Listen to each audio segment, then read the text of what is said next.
Hey, everybody. Welcome to the Masters Fantasy Show, brought to you by MastersFantasyFootballLeagues.com. As always, I'm joined by the Masters crew, Dynasty Owl, the Doc. What's up, guys? How you doing today? Doing great. Yeah, pretty good. Yeah, good stuff to hear. As always, it's a beautiful day to be alive.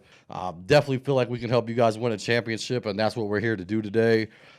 If you could hit the like and subscribe button. Really want to jump into today's episode, though. I'm going to be doing the Dynasty Spotlight, Trade Spotlight, like always. This one's a little bit different, though. This edition, we're going to be talking about the Dynasty Draft Picks edition. As a commissioner, man, I process hundreds of trades a daily.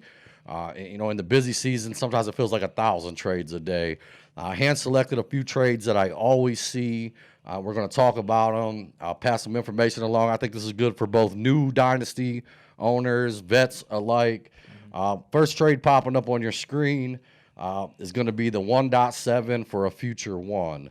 And my question to you guys, this is one of the most common trades we see this time of the year, is where's the cutoff for you guys? Like typically, I'll see 1.12s, 1.11s, 1.10s. The 1.7 a little higher than you normally see, but we do see it all the time. Yep. So just was curious of your guys' opinion. For you, is there a cutoff, and what makes that criteria for you? Yes.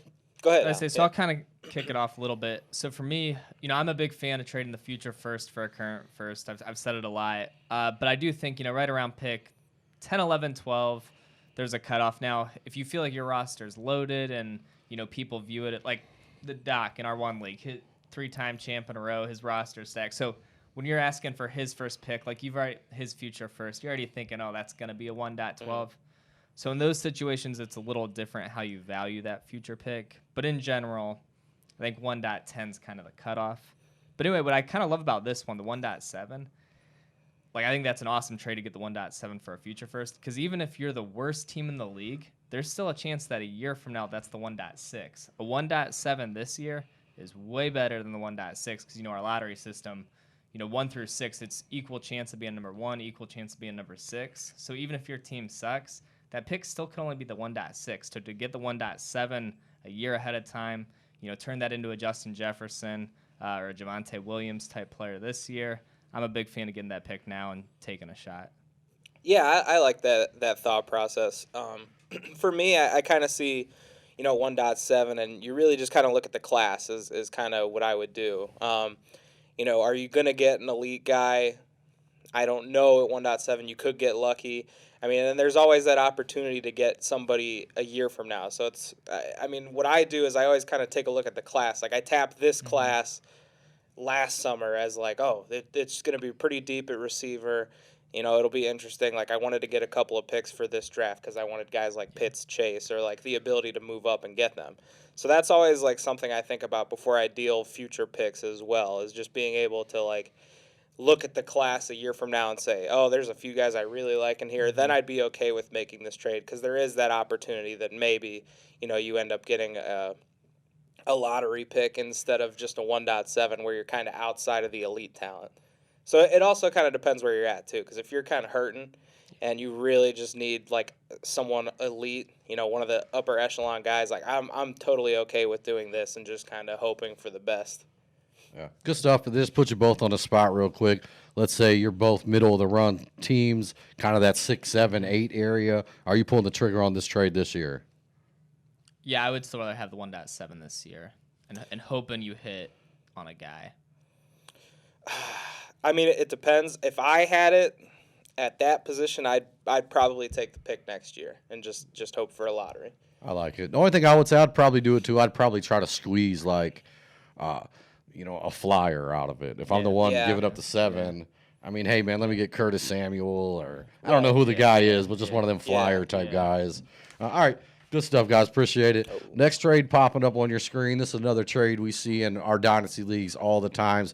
I wrote this down as the boatload move. Guy takes a boatload of his seconds and thirds, shoots him over to a guy for his first-round pick. Very common trade. We see it all the time. Your guys' thoughts on it? Is this something you do, something you don't do, and what side would you rather be on? This is something I've done, maybe not quite to this extent, six picks. I don't think I've ever given it once. But, it's a good strategy.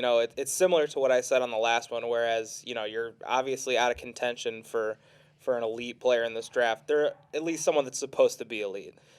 So you have to get lucky to hit on any of these 2.5, 2.9, 2.12.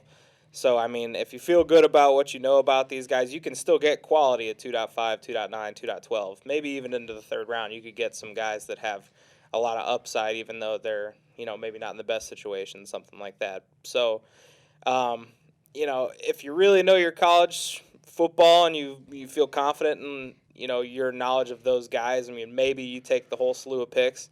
It might help fill out your roster a little bit better. But, if you really don't, and you're just, it's just kind of a crapshoot, I'd say take the first round pick. And it's a good opportunity to move into the first round with all those picks that you really, for lack of a better term, you got to get lucky to hit on at least a couple of those. So take the first round pick and increase your odds of hitting on that pick. Yeah, and right before you go, Dynasty, I just want to add, I do think, though, outside of the top, 3-4 guys typically in every draft, you really got to be lucky at any draft position. Yeah. We've even documented it so many times, how many hits and misses. It really doesn't matter. Right. And I typically lean to be on the one side, but when I really think about it, they're so hit and miss. It feels like sometimes having the 6 shots at it. Yeah, it really is. It's a probability game. And so on the probability side, just the chance of hitting, Ayuk and Claypool were guys who were going mid-second round last year who those would have cashed. And then, guys like Jalen Reagor and Henry Ruggs were going mid to late first, and those guys didn't hit. So on that, when you look at it that way, you think, the quantity over, just take a bunch of lottery tickets, hopefully one's the winner. All that being said, I do think I'd rather have the first just because it holds so much more weight, especially just being able to trade that first for a proven player where those other – those seconds and thirds, it's really hard to flip those picks for proven players.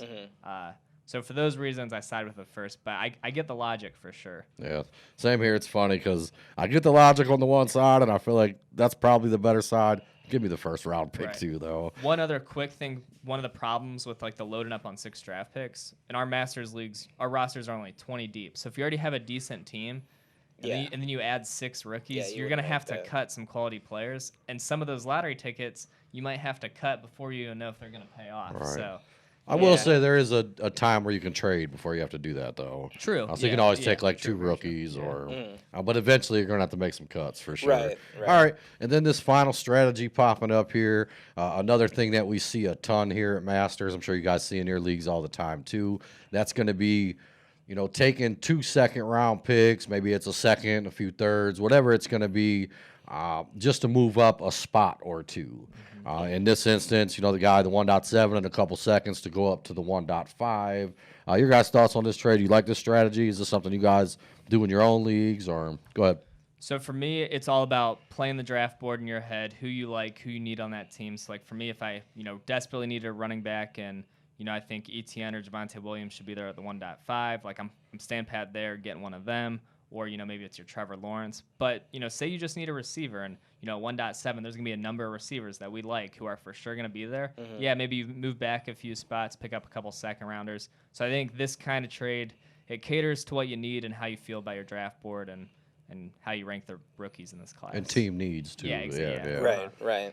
Yeah, this is always a great opportunity to move up a few slots. To be at 1.7 and 1.5, maybe the cutoff for elite players in this draft, or guys with good opportunity to end up there. So it's good to package those 2 seconds just to move up a couple. It might seem steep, but if there is that kind of drop off there, for example, a running back, you could probably get Javonte Williams at 1.5 possibly, whereas after that you got no shot at a running back really for a while. So it's definitely a good strategy. And then for the guy in the 1.5 spot, if he doesn't need a running back, he's got that opportunity to add picks and get a receiver that he probably could have taken at 1.5 anyway. Exactly. So it's a good strategy. I like it.